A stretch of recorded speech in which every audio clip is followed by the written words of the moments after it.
The wild here doesn't whisper, it roars. Glaciers crack like thunder. Waterfalls carve paths through time. And in the middle of it all, she waits. Motor yacht unbridled. A sanctuary of warmth and refinement in the heart of Alaska's untamed frontier. Bears wander the shoreline. Whales breach on the horizon. Seals nap on drifting ice while you sip champagne on the aft deck. This isn't a cruise, it's a calling, and only the bold will answer. Now booking your next unforgettable charter, yachtunbridled.com or through your preferred charter broker. Hey folks, on this week's Captain's Chat, we're doing things a little bit differently. Going all bird here.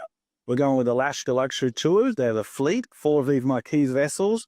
They take some guests out. We're speaking to Brent, the owner of the company, an absolutely phenomenal human being. He knows the back, inside and out of Alaska, and takes ultra high net worth individuals and supports yachts to make sure they get the best out of their experience in Alaska. So join us this week's Captain's Chat, and you're going to see the behind the scenes with Brent and the team at Alaska Luxury Tours.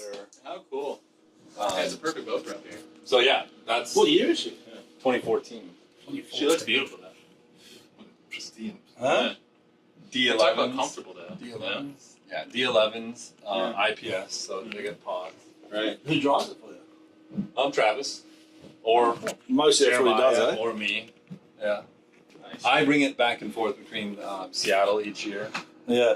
And then I kind of get that That's my fix for the season. Right. Yeah, one how inside was that pass take is enough, yeah. I've done it in 3 days, and I've done it in 14. Yeah. 14? Yeah, it's perfect. Well, they stop every night. Yeah, stop every night. For a couple of Yeah, days. because we're not running overnight. We don't run overnight. Yeah, I was closer to the inside even on this one. I don't think it's well, if the boat can go outside, we go outside. But we had like 3 days, 2 days to do it, and I'm like, it's not worth pushing it. You know? You don't want to run at night because the logs. But on any boat. But remember, like I've been doing. It wasn't a great idea. I've done that trip 10 times. Yeah. So I know where the hot springs are. Gotcha, I know where I know where to go. So you tell a couple of people, and you're like, I have a list every year of people that want to come. Yeah, I have too many people that. You can add us to that list. Yeah. And that's why I sent you that Parvina, because I saw this and I was like, you know what? But it's a whole different platform. Like, this is the next level. Did you see that Parvina thing? One of the boss's boats. It just wouldn't work. The thing wasn't working anyway. I don't think it'd work up here. Well, did you see what Revelry brought? No. They brought a 55-foot Viking. Oh, Jesus. As their tender. Yeah. But it's not even enclosed. Yeah. Like a Valhalla or like a center console? Yeah. Yeah, okay. But it's not, it's big. Well, that's our problem too. And it's rigged. Yeah. Right. But it's... What's your top 4 tips for yachts? The top 5 as Cap's coming to Alaska. My top 5 tips. Plan early. Right? Yeah. Like, I mean, that's the story we've been talking about for a long time was... Like plan 6 months ahead. You guys are on me, which I appreciate. Some people, you can just close it.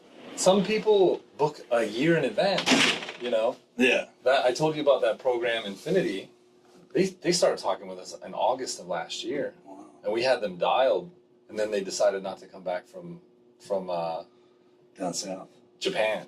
Well, yeah, well, that's what, okay. Well, our goal is to kind of build, like we talked about, a 5-year plan with Unbridled, and that's kind of what we touched base with you first initially. And Zach's been up here for years, but it's a whole different platform, what Zach's got, what he's built here. But I think, you know, for us, we have to align with a luxury, because all of our clients all want luxury. Right. Like the clients we're getting are coming from Monaco, the last group flies in on 737s. They're not messing around, you know? So it's, even for us, it's hard to find our feet here in the challenges we've got. So.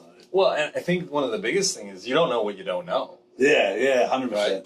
You don't know. I've been here, but I've never been here like this. You know, I've been here 3 times to Alaska. And things change. Yeah, it's different. I mean, look, you can decide that you want to come up and just catch king salmon and then emergency orders. Yeah. Is that what this is? Yeah. It's an emergency order because of lack of whatever. Lack of return. Yeah, lack of return, or they caught the catch quota, or Yeah. whatever. Emergency orders can happen for any reason, but, you know, it's... We'll have a little quick look around, is that all right? Yeah. What's your favourite fish?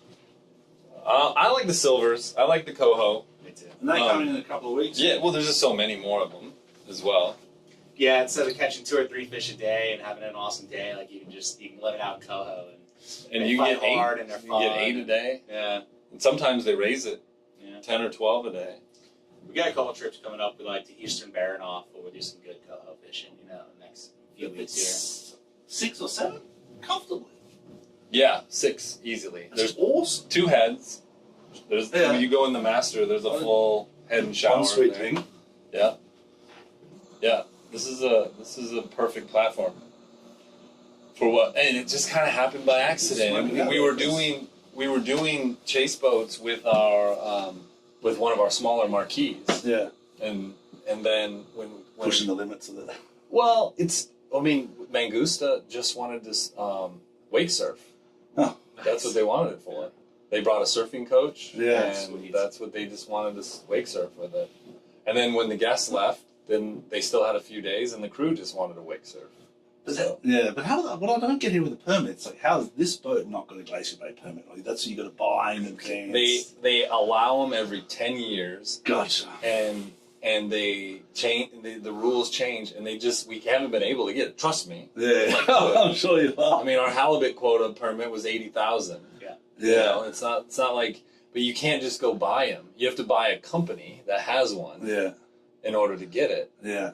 And It's also, that's the thing, getting the permit's one thing, but having the knowledge to use it and how to use it correctly. You know what I mean? it's such a small market. You know, I've often said, like, if you wanted to start a company here just to support your super yachts, you wouldn't make it, because there's only 4 to 6 weeks where it's really full on. And when's that? July? End of July, And early August. July to mid-August. Right. Yeah, okay. But the reason why we can do that is because of our larger operation. And the cruise ships come in, when do they start? Like mid-June? Mid-April No. until mid-October. Yeah. Wow. So we've been running. Next week is halfway through our season. And they go down to Hawaii after this, or they go to Mexico, Australia, or back California? through to the Caribbean. Mid-April. What's it like up here then? Dark and cold and wet. And they're just doing the same thing. Yeah. They're going ashore, but they're not seeing the bears. They're not seeing the salmon. you never See whales. Yeah, you see a lot of The whales. whales start. They Yeah. still go to the glacier. You know? The reason people come here is the ice and the whales. Yeah. Yeah. That's why. So the glaciers are always there. Yeah. And they're doing quite a big trip. They're starting. Where's most of the starts? Up in. Seattle or Vancouver. Okay. And they're all laps, 7 days. Occasionally they'll go like Seattle to Seward, Yeah. and then they'll go overland on train up to Denali. Yeah. A couple of the cruise lines have resorts up there, and then you could go up there and spend a week there, and then take the train back, and then get on when the ship comes back. Gotcha. You could take it on the way down, Yeah. or you could Have you fly ever out done and one? make Or? a cruise. Yeah. I used to work on cruise ships. Oh, cool. Is that your background? Yeah. Originally, my first ship was the QE2. Oh, wow. Not the one in. Well, no. Well, it's Dubai now. Yeah, okay. Yeah.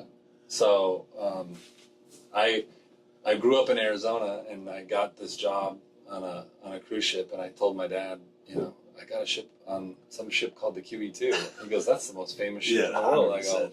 "Really?" It's Titanic, Queen Mary, and QE2, man. And he That's goes, the top he 3. goes, "Oh, what are you gonna do?" I go, "I don't really know, but I'm doing a world cruise." Awesome, man. So I did a couple years on that ship, and then my boss, he said, we were building the greatest ship in the world, the Queen Mary 2, and we want you to go be a part of it. I go, "Nah, I'm good. Yeah. I'm here. I like this." Yeah.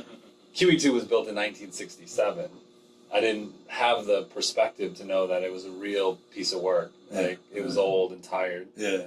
And so I Good moved to name. France, and that Queen Mary 2 was the biggest ship in the world at the time. Yeah. And so I did that first couple of years, and then I left and moved to the Caribbean. That's where I got my captain's license. It was in St. Thomas. Okay. And then worked there for a while, moved to Hawaii. On yachts there, ferries there, or? I was actually got my sea time on a ferry. Yeah, cool. And then started doing more tour type things.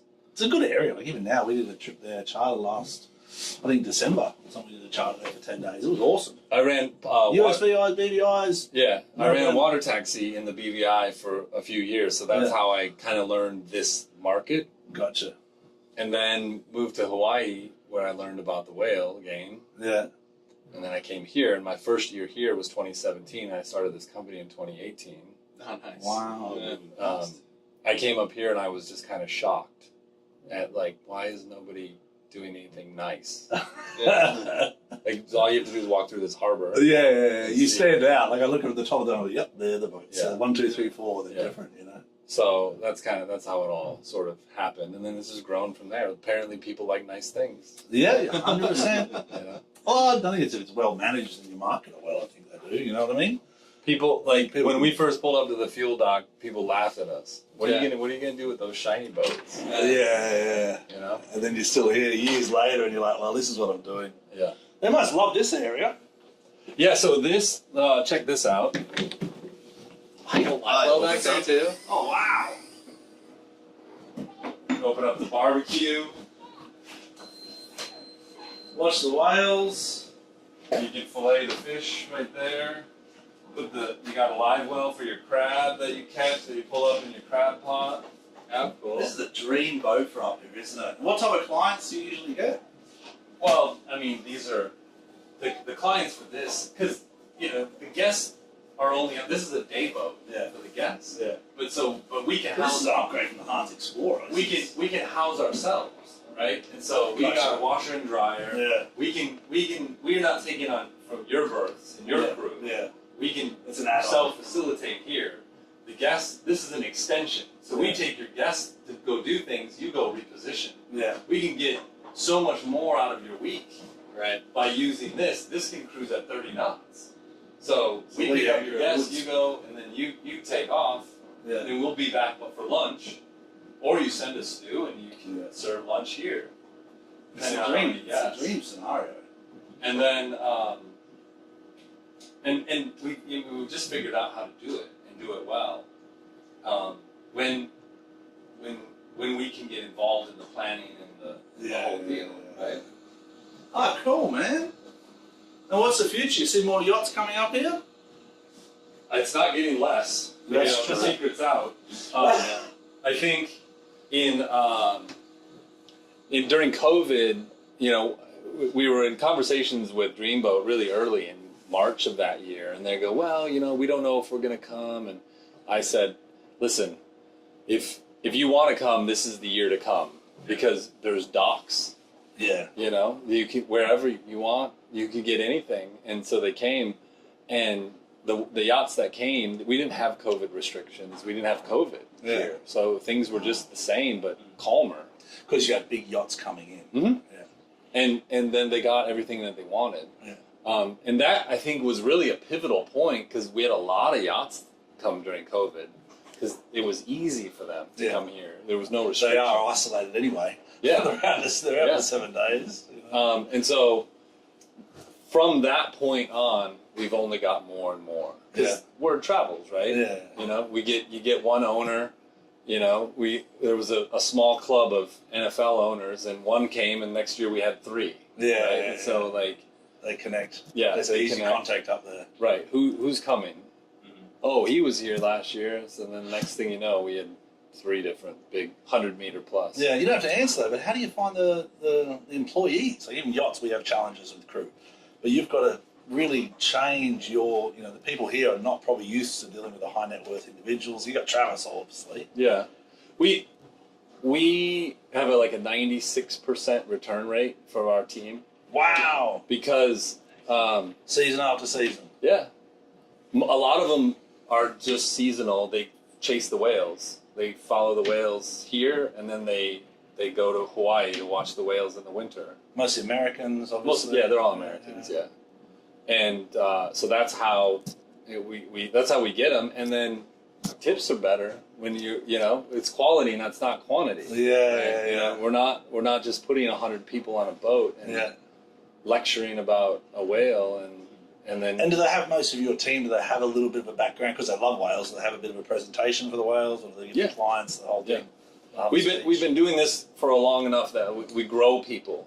Yeah. We don't hire people to go work on the super yacht chase boat. Yeah. We hire people to start delivering products, and then as they show aptitude and they get better and they learn more, and we are able to sprinkle them in different experiences, and then they gain confidence and knowledge.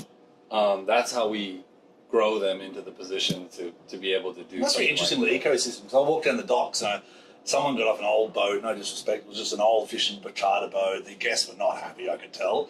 And the lady walked off like 10 minutes later going, no tips today. And then you see your program and the guests are always happy. I think young girls are driving the boats for a couple of We have times. 7 female captains. Yeah, I was impressed. Nice. I was really impressed. I was like, 7 captains. I'm like, cool, man, this is a good platform. Yeah. You know? They're better captains. Yeah. Fair enough. I don't care what I say, but I'm a captain. I do agree with you. It's like a lot of the first mates I've had on board, I'm like, as crew members, females have been. They're a lot more detail orientated. But I tell you what, the boys we've got on deck now, Yeah, you gotta whew, you can't. The elements we put them through, from the heat of Costa Rica and Panama up to the rain. That's the challenge we have, is we have so many different clients and so many different areas that we cruise in. So that you just need a team. That's the one we try to right. accomplish. And we have 42 on our team now. Wow. So What about Hawaii though? You mentioned Hawaii. Do you go there? Do you have a business there? we don't, but they do. Yeah. Because it's not desirable to be here in the winter, Yeah. and it's not desirable to be in Hawaii in the summer. Right. It's just You don't want to do 2 businesses. You don't want to do that business. You like got having enough time off. Yeah. Right. Well, what do you do? Oh, that's the luxury Travel. of it, isn't it? I mean, you come up here and you work for 6 months, and then a month of setup and takedown, and then you get some time off. That's Yeah. awesome. How Yeah. cool is that? Yeah. Going to this Not in winter- yachting, you don't really. No, yachting you sure don't. Yachting No, is- never. Yeah. This winter I'm going to Sri Lanka. Ah, and cool. Nice. Cambodia and Thailand. I was in Thailand earlier this spring, but Sri I Lanka. was in the BVI 2 weeks ago Oh, yeah. doing the Nice. charter down there. Oh, that's awesome. Yeah, with Starlink, I mean, I can do anything anywhere now. Yeah. Do you travel a little mini one? I've got 3. This one has one. We have one in for our office, and then I've got the little backpack. How big are they one. now? Because I'm seeing they're getting smaller. Size of a piece of paper. Wow. Nice. Yeah, yeah, it's great. Well, we better go track down these boys. Yeah, let's go out there. Yeah. Go down these tenders. If your brand belongs in the heart of the yachting world, this is where it happens. Yachting International Radio reaches over 1 million yachting professionals and enthusiasts every month, with 77 million impressions, 220,000 social followers, and 74,000 podcast subscribers. Our hosts are insiders, crew, captains, CEOs, trusted voices shaping the industry. This is targeted, high-impact advertising in a luxury niche. Visit yachtinginternationalradio.com/advertise.